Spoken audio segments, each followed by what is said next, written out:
Dinosaurs की दुनिया हमेशा से ही रहस्यमय रही है। रहस्यों से भरी हुई इस दुनिया में करोड़ों साल पहले ऐसे ऐसे जीव रहते थे जिनकी कल्पना भी नहीं की जा सकती। पृथ्वी पर रहने वाले ये अब तक के सबसे विशाल, शक्तिशाली और खतरनाक जीव थे। ठीक ऐसा ही एक दैत्य था जो पानी में रहता था, जो इतना बड़ा था कि टी-रेक्स भी उसके सामने बौना था। 8 करोड़ 20 लाख साल पहले धरती पर था सबसे शक्तिशाली जीव, वो डायनासोरस, जिसके पास ऐसी काबिलियत थी जो उस वक्त किसी और डायनासोर के पास नहीं थी। जमीन पर लड़ सकने वाले इस डायनासोर की खासियत ये थी, ये अकेला ऐसा डायनासोर था जो पानी में भी रह सकता था और पानी में शिकार करने की भी क्षमता रखता था। करोड़ों साल पहले जब डायनासोर जमीन से लेकर हवा तक में पाए जाते थे और जिनका धरती पर राज चलता था,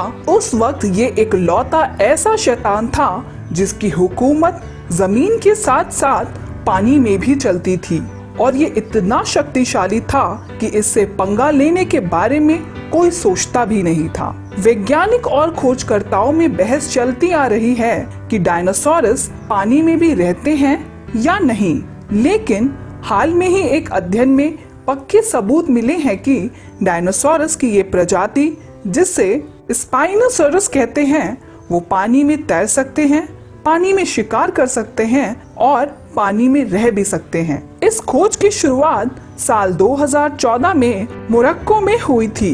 डेट्रॉइट यूनिवर्सिटी के जीवाश्म विज्ञानी निज़ार इब्राहिम ने बताया कि ये एक पूंछ की हड्डियां हैं, ये बहुत अनोखा है, ऐसा पहले कभी नहीं देखा। हमने इस रहस्यमय अजीब डायनासोर को आखिरकार बना ही लिया है। हमने जो उम्मीद की थी उससे ये अलग और अजनबी लगता है। इससे पहले भी स्पाइनोसॉरस के जीवाश्म मिले थे, लेकिन वो दूसरे विश्व युद्ध में नष्ट हो चुके थे, लिहाजा इसके बारे में अध्ययन करना मुमकिन नहीं था। लेकिन निज़ार ने सहारा के रेगिस्तान में दूसरा स्पाइनोसॉरस ढूंढ निकाला और जब उसका कंप्यूटर पे मॉडल बनाया गया तो ये हैरान कर देने वाला था, क्योंकि ये एक बहुत बड़ी खोज साबित होने वाला था। साल 2014 में मोरक्को में जिन अवशेषों का पता चला था उसका उत्खनन बहुत बारीकी से किया गया और साल 2018 में स्पाइनोसॉरस के ये अवशेष निकलते रहे और जितना ये बाहर से निकलते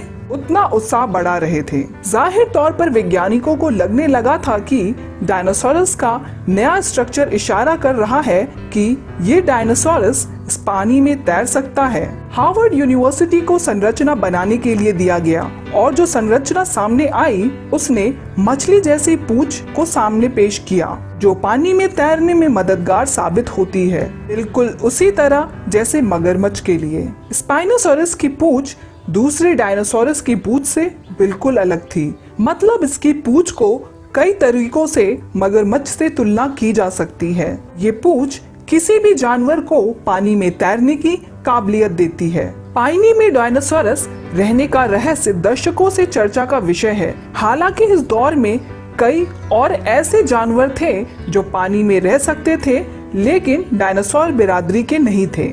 निज़ार इब्राहिम ने कहा, अब ये साबित हो चुका है कि डायनासोरस की एक प्रजाति पानी में रह सकती थी और इस प्रजाति के आगे कोई और डायनासोर नहीं टिकता था, क्योंकि ये अपने समय का अब तक का जाना गया सबसे बड़ा मांसाहारी जीव था जो पृथ्वी पर रहता था। स्पाइनोसॉरस जीवाश्म विज्ञानी मानते हैं कि जो जीवाश्म उन्हें उन रेगिस्तानों में मिला था वो स्पाइनोसॉरस के बच्चों का था, फिर भी वो 10 मीटर लंबा था। आप अंदाजा लगा सकते हैं कि उसका वक्ष कितना विशालकाय रहा होगा।